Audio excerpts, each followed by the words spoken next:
What's going on, everyone? So by now, I'm sure you've heard that the Phoenix Suns are in negotiations and preliminary conversations to potentially acquire Nick Richards from the Charlotte Hornets. I'd be centered around Jusuf Nurkic and multiple second round picks is what it says. But I think they only have like 2 or 3. So basically multiple seconds plus Nurkic, and then end up landing a Nick Richards plus other contracts are supposed to go out. My guess is it's like a Grant Williams. I don't think that they'd get a Josh Green or anything like that for just like, unless for whatever reason Charlotte Hornets really value Nurk, which I don't think that they do. I mean, I could see the argument of like bringing him in, kind of give you kind of more stability at the center spot, right? Give you that veteran presence, kind of make plays in the... Like, I think Nurk makes more sense for Charlotte than he does for a team like the... Phoenix Suns, given the roster buildup and makeup. And with the Charlotte Hornets, you have a guy in Mark Williams who he's constantly not able to stay healthy, right? So getting Nurk kind of gives you that starting caliber center, maybe even comes off the bench, whatever. We'll see what they do. And he's not under like 6 year or 4 years of contract still, right? Like I think he has one more year after this year. But here's the thing. Do the Lakers come in and swoop in like they did against the Memphis Grizzlies and go 2 for 2 and take Nick Richards from the Suns and go, right? One, to keep him away from the Phoenix Suns, just like the Lakers kept Dorian Finney Smith away from the Memphis Grizzlies, because that would have been tough. And then do they come in and get that done? I don't necessarily think that the Lakers are going to rush to go get Nick Richards. Obviously, I want Nick Richards. I like Nick Richards. I know a lot of people do as well. I see a lot of talk about Nick Richards basically just being a slightly better version than Jackson Hayes. And it's like, well, yeah, right? Like Nick Richards isn't this like all-star caliber center, right? Like, so yes and no. But all the Lakers really need is a better version of Jackson Hayes, right? Like I've talked about Koloko, for example. I like Koloko more than I like Hayes because Hayes is really good in like spots, right? When Jackson Hayes is playing, 7 to 10 minutes, he's fine. High energy, high effort, get you what you need. But anytime you need to rely on him for any type of significance, it becomes a problem because he's not very disciplined, right? He's all energy and all motor, and you love it. And at times it works, and when it does work, you're like, wow, this is great. But more often than not, he doesn't have the discipline and the positional understanding and how to properly kind of, just navigate out there on the basketball court. Where you look at a guy like Christian Koloko, he's a lot more he's a lot more centered, right? He's a lot more in this area, in this box. He still has that growth and development that needs to happen. But I've even talked about Koloko's basically Jackson Hayes with a better shot blocking ability, right? Where Nick Richards kind of gives you that. He's just better. He's more experience, better natural, just positioning. He's a guy that is a 7-footer. He's a guy that can slot in, help you get near a double-double in limited minutes, right? 20 minutes a game, go get you, 8 and 7 or whatever. Block the occasional shot, steal the ball. He's not this, like, groundbreaking, game-changing center. If Phoenix gets Nick Richards, he makes more sense for the Suns than Nurk does. But I don't think it changes the result right? Like Daniel Gafford is a legit, like he's exactly what the Lakers need, right? Like he made sense for Dallas for that upgrade center. Like Nick Richards isn't Daniel Gafford even, right? Nick Richards is best as that backup center that can slot in, that can play the role you want. Again, but that's what the Lakers need. That's why I like the idea of Nick Richards, because he's a guy that could slot in for the next few seasons. On top of that, he's a guy that, you can play alongside Anthony Davis. He's also cheap. He's $5 million this year, $5 million next. So he's a guy that it just makes sense to go and acquire. But if the Lakers miss out on him, go get Day'Ron Sharpe, right? Like it's not the end of the world, right? Like Walker Kessler is the best option because he's one of the best rim protectors in the league. Like Nick Richards isn't fantastic defense. Like, he's not absolute clamps. He can be out of position at times, right? He can gamble a little bit at times. He's not this like Anthony Davis gets the night off. Don't worry, it's all good. We still got great rim protection. No, like, he's a guy that can be serviceable. He can fill in those gaps, but he is a backup, right? That's why everyone wants him as a backup. He's a really good backup center. Where a guy like Walker Kessler, Anthony Davis can get the night off, and your rim's still protected. Right? You don't have to worry about the protection of the rim, right? And he's young enough to be that long-term upside and potential. But so is like a Day'Ron Sharpe, for example. So, again, if you can get Nick Richards, great. But to me, it's always been, can you get Nick Richards and other stuff, right? I made a video about it recently. Can you get Nick Richards with like a Cody Martin and a Josh Green? I even said I'd be willing to give up a first for those three. I understand it's not the sexy names. I understand it's not the big flashy, Levine or this, or Kessler, or I know it's not the buzzwords, like the buzz names, right? Like, I get all of that, but those are everything that the Lakers need. You get that serviceable, good, not great, not elite, right? But that very good backup center that can slot in and play and fill that backup role for you.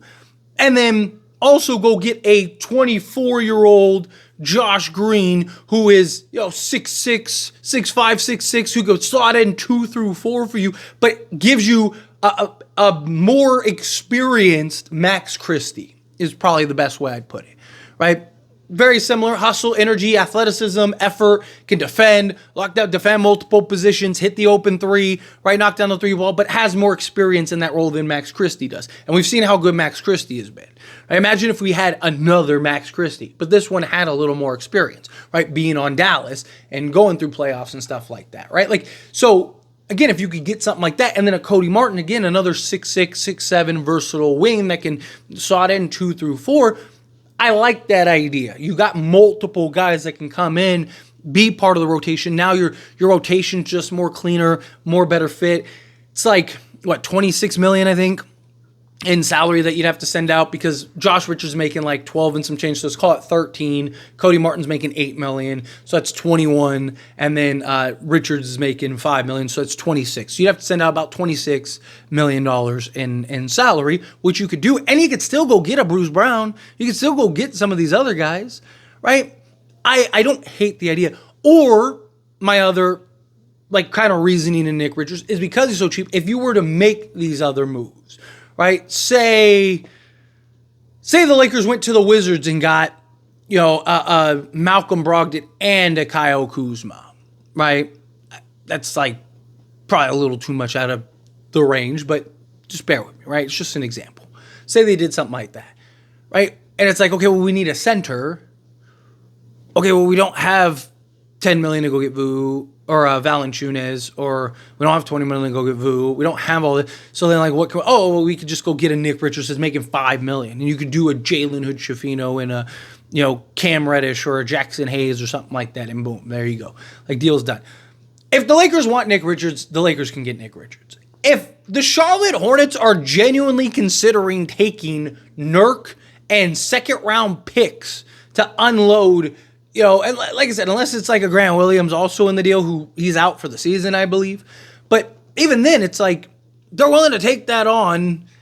Lakers could go do it because they could offer the expire. They could get Nick Richards probably tomorrow if they wanted to, and maybe they will. Maybe it'll come in, right? But there's also been a lot of reports that that's probably not going to happen, right? That they're talking about it, they're working through it, they're working it out, but it's probably not going to go the way that it's not going to be just this straightforward move.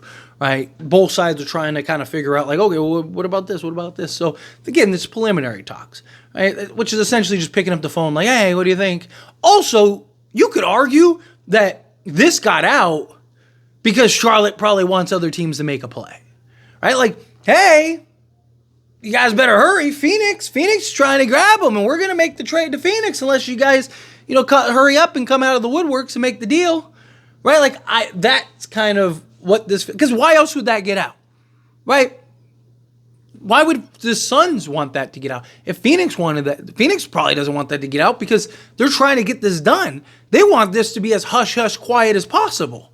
The only team that would make sense to leak that would be the Charlotte Hornets, because it's like, hey, we're trying, hey guys, we're trying to, yeah, you got time's ticking, clock's ticking, let's go. Do you want Nick Richards or do you not? Hey, New York, you ready to pony up some draft capital there? The Lakers, hey, where are you at? That's what this kind of feels like to me, right? But at the end of the day, I don't think it's the end of the world if the Lakers end up missing out on Nick Richards. I think it's fine, right? Like I said, Day'Ron Sharpe is probably, if it's not Valanciunas, those V's, right? If it's not Valanciunas, which I still kind of maintain and is probably going to be most likely, it's kind of one of those things, until I see somebody else traded, I still lean towards Valanciunas. If it's not Valanciunas, it's probably going to be Day'Ron Sharpe anyway. Right, and there's already talks that the Lakers and Nets are expected to get back into conversations and negotiations on a Day'Ron Sharpe trade, right? That they're supposed to kind of figure that out and navigate that. I see that being the case. I think they're going to work that out at some point. I think it'll probably get Day'Ron Sharpe. Can the Lakers maybe get something else possibly? But I could also see maybe the Nets kind of worked into a 3-team deal, and maybe the Nets get a pick swap instead of some seconds by taking on some salary or something like that to maybe pull off a bigger deal. I could see something like that, because outside of Day'Ron Sharpe, what else do the Lakers realistically have a chance of getting? Right? I would love Cam Johnson if they could do that, but I think he's going to end up being with the Thunder. It's just me personally. I could be wrong. I think that they're just waiting until the 15th, which is days away at this point. Nick Claxton would be fantastic. I just don't think that Lakers could realistically acquire him. Cam Thomas would be great, but again, I don't think the Lakers could realistically acquire him. So it's just who's outside of Day'Ron, who's left?